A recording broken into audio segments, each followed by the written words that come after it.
Hello, hello, hello, magic makers. It is Bronley from chooselifehealing.com. Sorry, I just realised I had a bunch of windows open. What I wanted to have a conversation with you about this morning is past stories and how they can sabotage our present reality.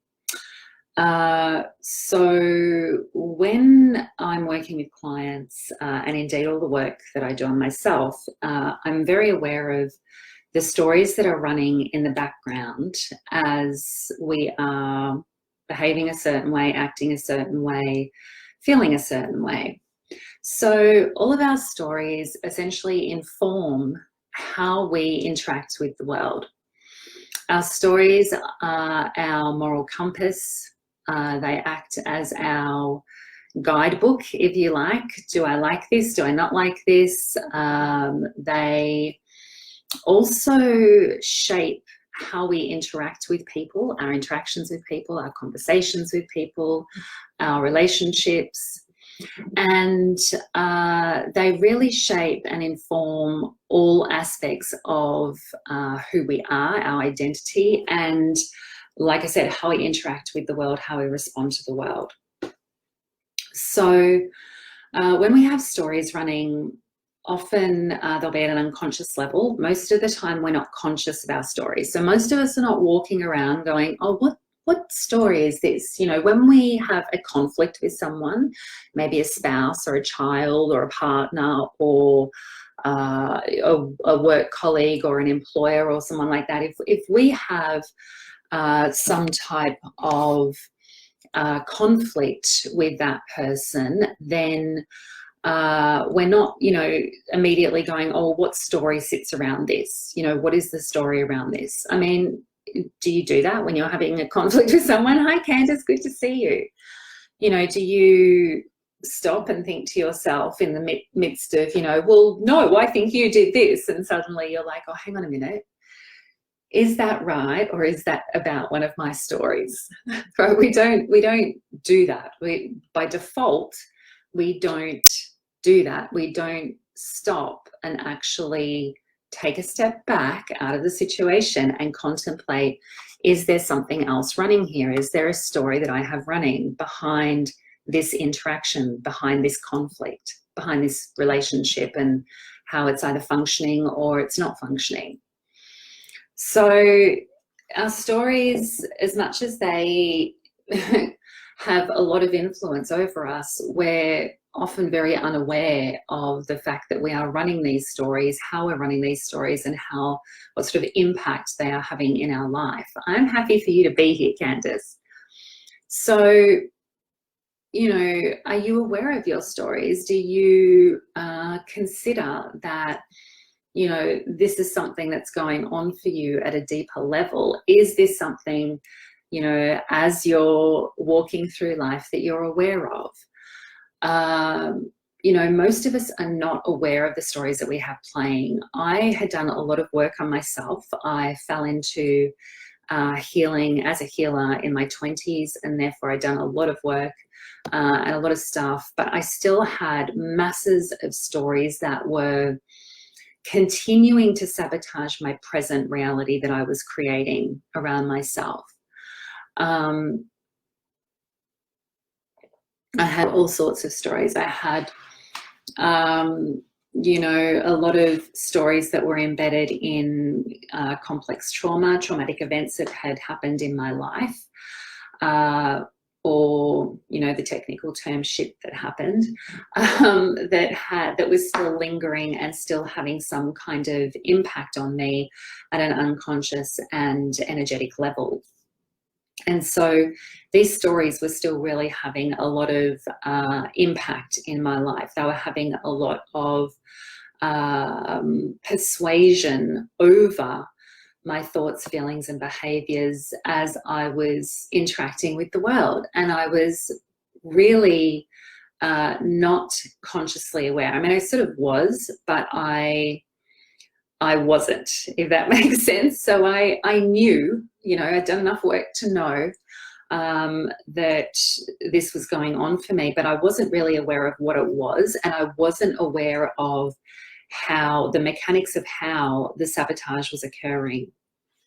So this happens for a lot of people. Pretty much 99.9% of the people on the planet have stories running that are creating conflict and resistance with the reality that we're trying to create in this present moment, or the future that we wish to create. So often we have this desire, you know, we want to create this future. We want our life to look a certain way. We have goals and dreams and visions and whatever it might be. You know, it might be for our relationships, for our family, for our work, for our career, if we're building businesses. You know, we have a lot of ambitions, desires, visions, things that we want to achieve. And we're trying to create that, obviously, but these past stories that we have stuck in our unconscious mind are really like an anchor that keep us in past identities. And the problem with that is that those past identities were living in those stories. They weren't the identities that create the future that we want, right? Create the goals that we want, the dreams we want, the visions we want, and that future life we want.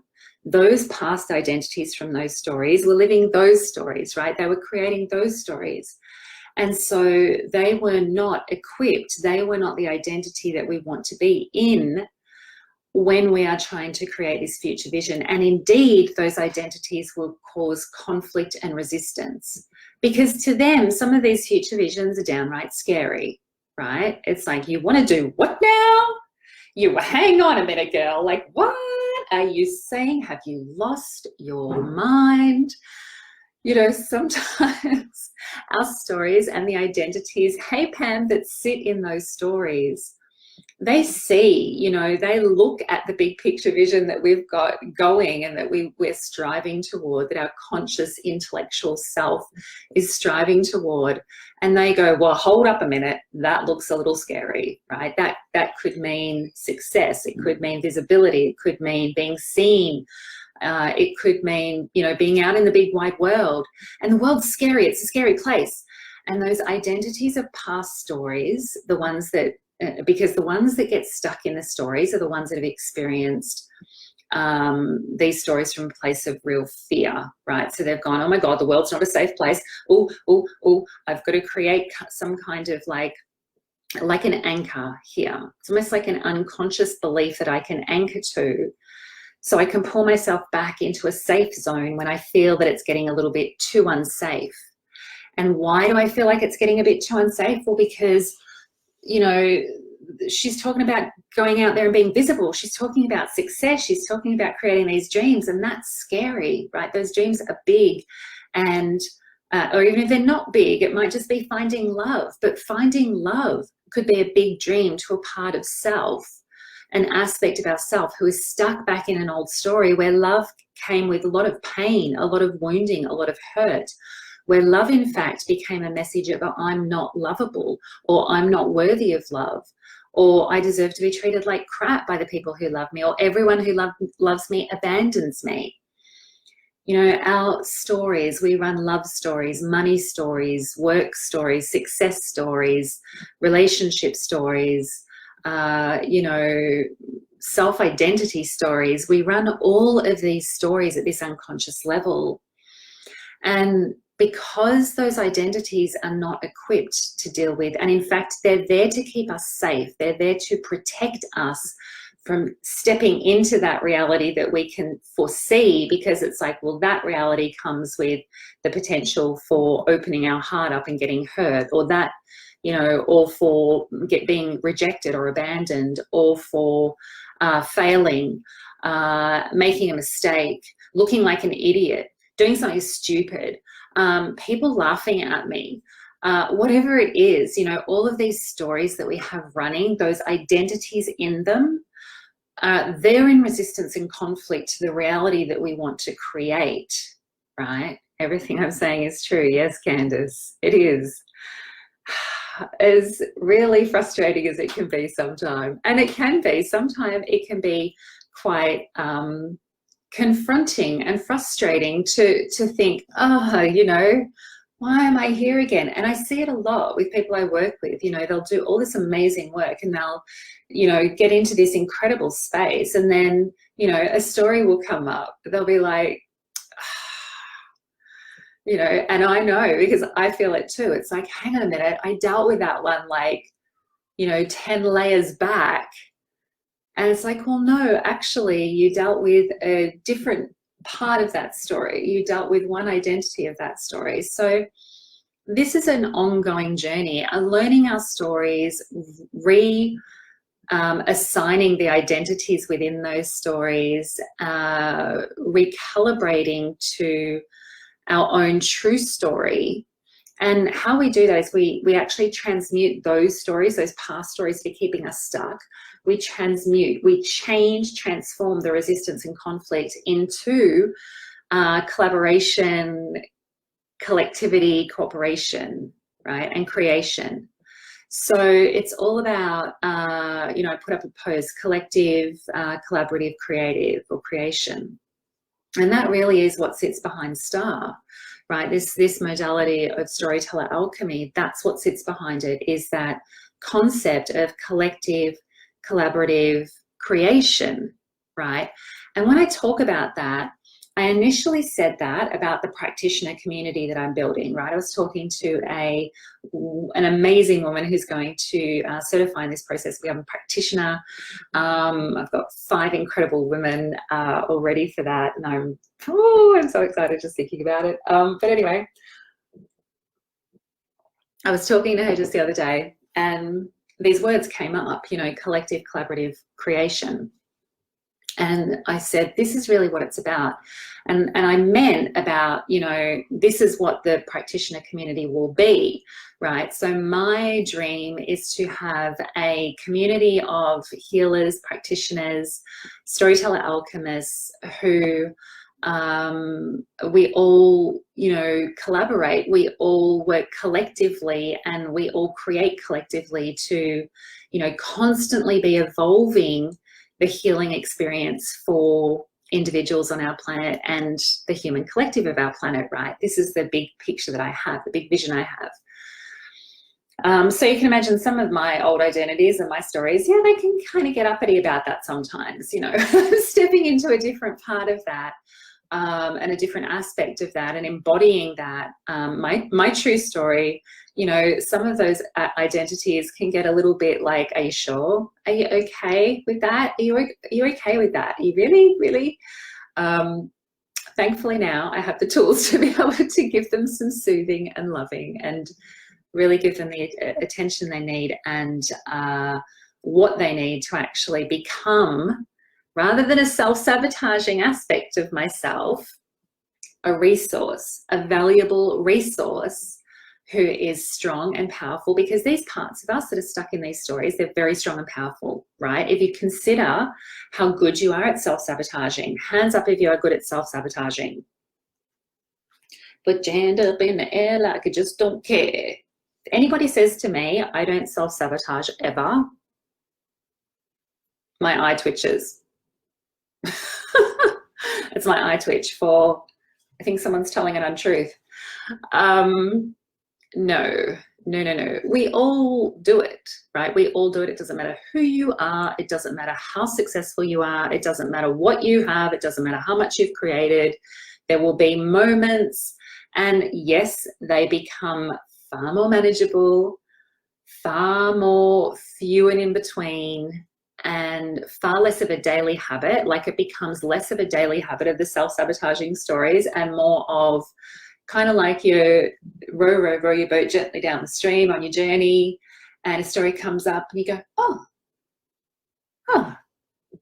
and you keep rowing, right? It's not like, oh my God, it's a story. And everything falls apart. The rowboat springs a leak.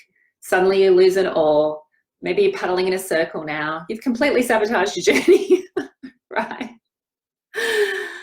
A story has hit, a story has struck. You have struck a story on the stream of life, and boom, you know, you've sprung a leak and you're self-sabotaging. Interesting metaphor.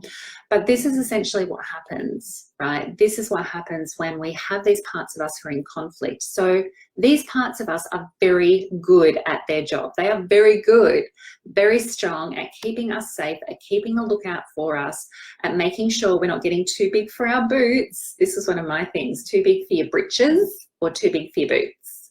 You're too big for your boots, you're too big for your britches. Don't get too big for your britches. What might happen? You get new britches. I don't know. Britches, by the way, are undies for those who are not following this. What is she talking about? Britches? Bitches? No, I'm not. I'm talking about britches. And underwear is what they are.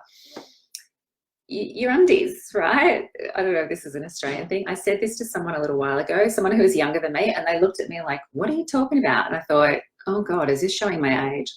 And the generation I come from. But you know, those parts of us who are looking out for us and who don't want us to step too far out of our comfort zone because it's not safe there, they're very strong. And so if we can transmute those identities and those parts of us from that self-sabotaging story that they're sitting in and put them into a place where they feel nurtured, loved, protected, accepted, understood, and appreciated, right, then they become a resource. These parts of ourselves, we have so many parts of ourselves, they become resources and they actually help us on our journey rather than hinder us and sabotage. Does this all make sense? Hands up if you're feeling me. So, you know, this is really how our stories end up either making us or breaking us. Let me put it that way. Our stories can do one of two things. They can keep us in patterns of self-sabotage and pain, or we can actually use those stories to lean further into our true story, the true story that we are here to create, that we are on this planet to create. We are each born, I cannot say it enough. It is so, so important for me and for my calling that people hear this message, really hear this message and know this message and feel this message, because we all feel it. We all feel like we're here to do something and we're here to contribute something, right? We all feel that. And I always say to people, it doesn't matter, like whatever you are drawn and feel that is just the thing that is, it brings you the most satisfaction, the most joy, the most goodness from life, you know, all of the good stuff that you can suck out of the marrow of life, whatever that is for you, if it is something that you really, really align with, then, you know, you'll feel that. You'll feel that pull. You'll feel that call. It's called a calling for a reason, because it calls to us. It calls to our soul. It is the thing within us that goes, hello, remember me? I came with you onto this planet because we had a plan and we wanted to create something really divine and awesome. Do you remember that? Something only you can create, because you and I, we teamed up, right? So there's this like human self and there's like divine self, and you put them together and they become a team and they create this unique thing that only they can bring to the world, right? Yeah, that's the calling. And that's the true story, that we are all here to contribute. It is a story of self, right? It doesn't have to be a story of constant action. It doesn't have to be a story of, you know, I have this massive dream that I create. It doesn't have to be a story of, you know, I am, I don't know, like making the next rocket to the moon. Like it doesn't have to be massive is what I'm getting at. It doesn't have to be huge. Again, it's all perspective, right? It is huge because it's yours. There's nothing bigger than your thing in your life. There is nothing greater than the story you are here to write. There is nothing bigger than that. There is nothing huger than that. And it doesn't matter what it looks like. That is what you contribute. That is what you are here to contribute. And that is how we create the change that we want to see in the world, by being true to ourselves and contributing what we are here to contribute, not continually getting stuck in those stories, sitting in the resistance and conflict, and self-sabotaging to the point where we're all ending up writing the same damn stories. Why are we all writing the same damn stories? We're all like, it's ridiculous, right? It is crazy because we constantly keep writing the same damn stories and trying to fit ourselves into this collective social and cultural story of who we are. And none of us are meant to fit into that. That was never the way it was meant to be, right? Imagine if, like, in, I don't know, the good old days when humans were evolving, right? And someone was like, oh, well, I invented the wheel, dude. And someone else went, oh man, that looks awesome. Well, I want to be the best wheel inventor there is now. So I want to invent the wheel too. And then the next caveman was like, well, I think I could invent a better wheel, so I'm going to invent the wheel as well. And then the next one was like, well, no, I'm going to invent another one because, like, and then I'm going to invent how to market that wheel better than anybody, right? And everybody just keeps inventing the same wheel over and over and over again. They keep getting into that guy's story, right? And that guy, his calling was to create that wheel, right? That was his wheel to create. But suddenly, along come 50 other guys who want to create the same wheel and step into his story. What I'm getting at is we wouldn't get very far if we didn't have people stepping into their calling and creating their own unique thread story that they weave into the collective. You know, if we kept just reading from the same stories, and that's kind of what we've ended up doing en masse. We've kind of ended up reading from this story of, you know, this is who I am, this is my identity. And most of it is based in these social and cultural constructs that we've grown up with for generations, lots and lots of generations. And we inherit up to 7 generations worth of stories too. We are all here not to create the same thing, but to collaborate as we all add our unique creation and our unique story to this collective. Yeah? Collaborate as we create our own thing and create this beautiful collective story that is like, wow, look at that calling. Wow, look at what, and we honor and we revere callings. You know, we're like, oh my gosh, look at what that person created. We're sitting here right now having this conversation on a platform that came from somebody's calling, right? And if anyone knows the story of Facebook and how Facebook started, it wasn't, you know, exactly an easy process or journey, and there was a lot of resistance and conflict that came up along the way, but the calling was always bigger than the resistance and conflict. And this is the key, right? This is the key. When we can see the past stories for what they are, transmute those past stories that are underlying at the deepest possible layer, know how to do that. This is the beauty of it, knowing how to do that process, right? And this is the importance of what I do with STARR, right? With Storyteller Alchemy Rapid Recoding, it's not about me fixing you. It's not about any practitioner fixing you. It is about you finding and reconnecting to these things that you have in you, right? You have all of this in you. You have the capacity to see your stories from this different perspective and to actually use those stories to transmute the power, the pain of those stories into empowerment. You have the capacity to do that. We all do. So that's the point of what I do. Everything is about teaching people how to wield their own power, right? Guiding people to that power, unlocking it. It's not about, because it gets smothered by these self-sabotaging stories. It gets smothered by these stories of, oh, this is who I am. You know, and we feel like we have no power in those stories. Frequently, the identities of those stories feel that their power was taken from them. They might have been the victim of some horrible traumatic event.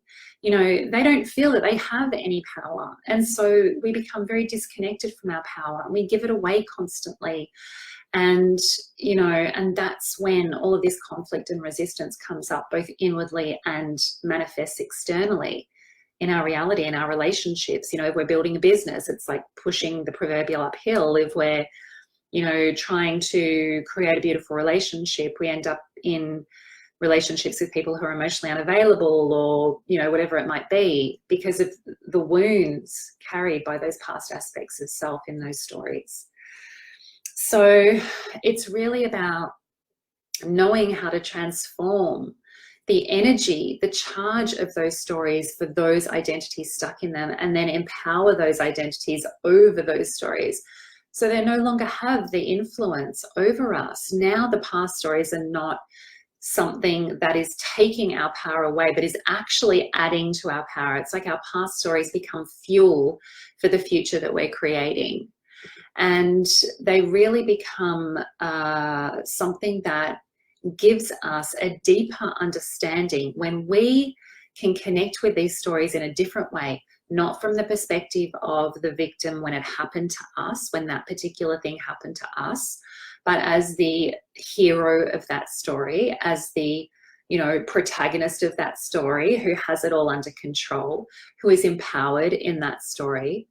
When we can change that state for ourselves, then it realigns us with our true story more and more, because then we see that story as just another part of the truth of who we are.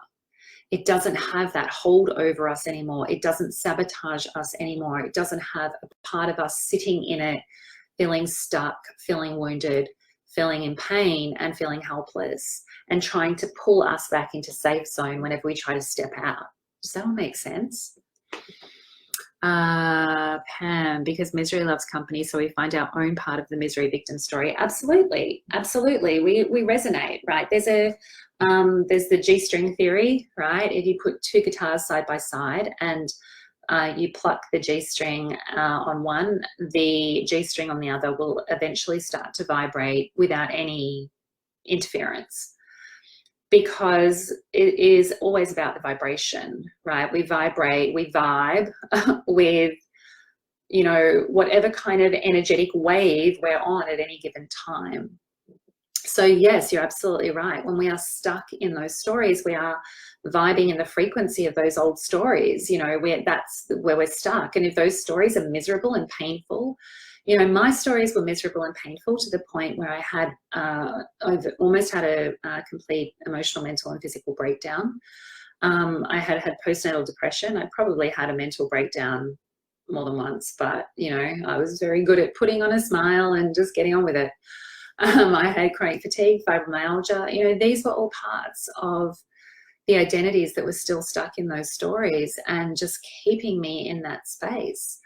And really creating so much resistance and conflict to any forward movement, to the point where, you know, okay, this is the thing. If I had not have transmuted my stories back then, which is essentially what I went through, a process of transmutation of those old stories into that empowerment. So what I do now is all based on this, right? So if I hadn't have done that, what, 3.5, 4 years ago now, I would not be here today, and neither would you, right?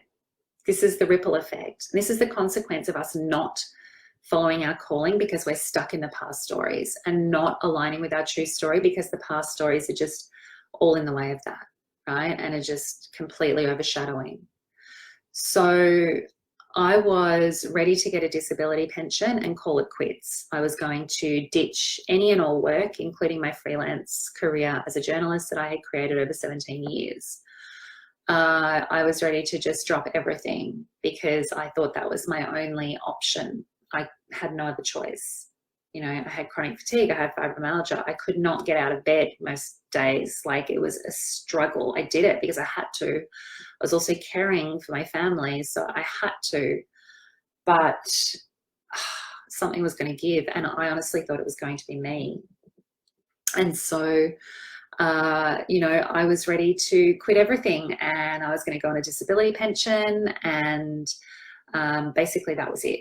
So that was where I was heading because of the past stories. That's how deep into self-sabotage territory I was, into resistance and into conflict with my calling. This here, what you see here, this is me following my calling, right? Could you imagine? I can't even conceive of that person. I think about who I was when I was sitting in front of that integrative GP going, just diagnose me so I can get a disability pension. And I think about now, and it's like, what? Like, I cannot conceive of her. I feel so much for her. Mostly I feel deep love for her, deep gratitude for her, deep respect for her, appreciation for her, because she got me to that point. You know, she got me to that point, and she was stronger than the stories. She didn't let them overcome her. She actually went, you know what? No, I'm going to change this. So I have so much love for her. I have so much appreciation for her, so much respect for her. Yeah, that's how I feel when I think about her. But I also feel sad for her that she waited so long. You know, I'm like, oh, part of me feels sad for her. But mostly I just feel really honored that she was strong enough and capable enough to see what she needed to do and to actually do it. And yeah, I would not be here today if she had not done that. If she had not decided that she was going to take her power back over those past stories, transmute that pain, and take this beautiful journey of her own calling. So yeah, kudos to her. And so much gratitude and love and appreciation, because like I said, I would not be here right now. I would not be here. We would not be here. I would not have worked with hundreds of women who are in their own right creating beautiful stories aligned with their own calling in this world. I would not be on the brink of creating a collective, collaborative, creative community of healers that are part of my vision to really bring this message of connecting with our own true story and creating that true story, transmuting the pain of the past so we can create our truth in the present and future. I wouldn't be doing that. And that is my absolute dream, my vision. And I am very, very blessed. I consider myself incredibly blessed to be on this path and walking this journey with you. So thank you. Thank you for being a part of my journey. Thank you for being a part of my story. And thank you for being the incredible, amazing, beautiful souls you are who've helped to shape this community. Yeah, just be aware of the stories you're running, right? Be aware of the stories you're running and pay attention. I can't stress it enough. Pay attention to the parts of you that feel like they need a bit of extra love, feel like they need a bit of extra support, feel like they maybe need a little bit more nurturance and guidance, because they're the ones crying out and they're the ones who are going to put you in the path of that change you are most wanting. It's really interesting because those parts of ourselves, the ones that are the biggest self-sabotagers, are also the ones who are our best friends, and they're the ones who will put you in the path of the healing you need. So pay attention to them, right? When they put their hand up and say, yes, please, let's create this change. I need this change, whatever it might be that they're trying to tell you, listen to them, honor them, love them, for they are you, they are your stories, and they've got you here. And then ask yourself, what do I need? How do I change this? How do I turn this around? How do I align with my true story? Because that's what I want people to bring to the world. Does anyone have any questions? Pam, you bring tears of joy to my eyes. I know how lost I would have been without you. Oh, thank you. That's beautiful. Thank you so much. Yeah, like I think about the consequences of me not doing what I did and realize that there just wasn't an option. That's just not an option, is it? It's really not. You know, all of the women who, I don't know, I mean, you know, I guess maybe they would have found, it's one of those things I can turn my brain into a pretzel thinking about it. It's like the sliding doors thing, that movie. Have you seen that sliding doors movie? You know, you take that door and this is what happens, or you go that way and this is what happens. And sometimes I turn my brain into a pretzel trying to contemplate that, you know, what would have happened that day if that doctor had have, instead of saying to me, look, you've got PTSD and you just need to deal with that, you know, to deal with that trauma. If that doctor hadn't have said that to me that day, if she had have said to me, here you go, here's diagnosis, on your way, here's a disability pension, what would have happened? What would have happened? It's just bizarre to contemplate. It really is bizarre to even contemplate. I have no idea. I drove myself 2.5 hours to see that doctor. 2.5 hours. Like, there were doctors all around me, but for some reason I had to see that doctor, 2.5-hour drive. And if I hadn't, I wouldn't be here. I would be on a disability pension, and I have no idea. I can't even conceive of what that life would have looked like. I'm glad I don't have to. I'm so grateful I don't have to. Like I said, I'm so grateful to her. I feel that in every part of me. All right, thank you so much for joining me. Does anybody have any questions? If you have any questions, please let me know. Remember, the Star Maiden Voyage is happening. It is filling up quickly, and if this resonates with you, I would love, love, love for you to connect and be a part of it. If you have some stuff that is still getting in the way, that you feel that needs to be resolved from your past, from those past stories, if you feel like there are parts of yourself, especially that little girl, right? I really urge you, just connect with that little girl. Most of us have that little girl inside who's really, really hurting. That's where I was, right? I was right back at the little girl, and that's where most of us are. We're right back at our little girl who was first wounded.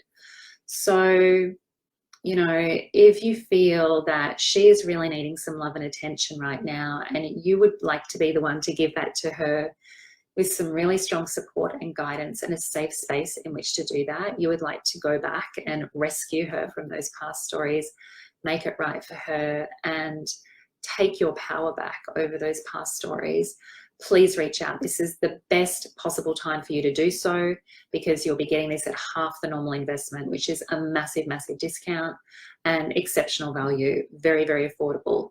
So I urge you, please, you know, which story are you going to take, right? It's the whole choose your own adventure thing. If you feel that you need that, please reach out, okay, and connect. You have nothing to lose. It's a free call.